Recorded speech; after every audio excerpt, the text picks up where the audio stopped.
Hand-drawn, hand-to-hand combat has never been this much fun or as frustrating. However, the devil is truly in the details. So, is Super Punch Patrol that budget brawler you've been waiting for? Or is it just another Streets of Rage wannabe desperate for your wallet? Let's have a deeper look.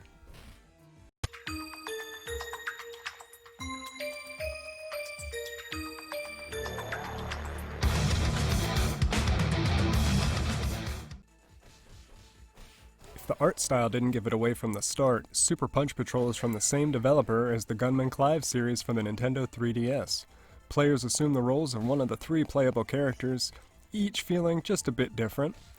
Niles is your all-around brawler, while Selma is gifted with a bit more speed, so she can channel her inner Blaze Fielding. And Anders Punch, the police chief, embodies everything that was Hager in every sense of the name. The story won't win you over, as there's really none to speak of. The eShop gives an abridged synopsis that sounds no different than any classic beat-em-up. The city is overrun with crime, and it's up to Anders and his aptly titled Punch Patrol to clean the city up. To be fair, if you pick up a brawler for the story, you're a better person than most, as you just buy this one for the action. From a control standpoint, Punch Patrol is solid. You have your punch, and I promise that won't be the last time you hear that word, your jump, and a special. As has been standard for a very long time, your special move comes at a cost of a bit of your life bar, so use it judiciously. Double tapping forward gives you the ability to run into a rush attack, which is essential for escaping the mobs that do their best to surround you in every opportunity. Little touches like Selma being unable to grapple slam the more, shall we say, rotund baddies is a nice touch. Unfortunately though, all that shimmers is truly not gold. Case of Punch Patrol, the combat, while engaging and fun, is also heavily geared towards the enemies. Often you'll be mid-combo and get interrupted by an enemy that appears from off-screen or even drops in on top of you. This extends to the animations as well. Often you'll finish a slam and be stuck in an animation where you're unable to do anything, and will get attacked by an enemy who can take a sizable chunk of your life bar. There were even instances during the third level boss battle where our protagonist was actually juggled on a rock that was tossed, negating any attacks for that life. Frustrating? Absolutely, but it's definitely not a deal breaker. Visually, this is the pen and paper style made famous by Gunman Clive. The sepia tones have been replaced with a black and white level design, with your character or characters, if you're playing co-op, being drawn in blue. The magenta-hued enemies are unmistakable, making everything clean and easy to read when fists fly and barrels break. The enemy variety is decent, with some of the enemies in later levels being quite hilarious, until they start slamming you about a la the Hulk when he first met Loki. The bosses are an assortment of oddities, and each possess their own patterns to learn.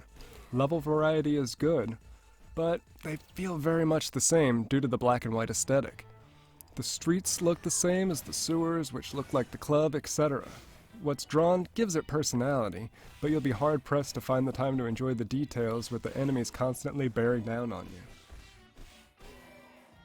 Audio-wise, you get your standard fare. The sound effects are well placed and do a good job of conveying the carnage that is being portrayed.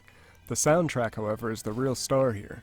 Everything about it harkens back to a simpler time of brawlers. While feeling retro, it still comes off fresh and new.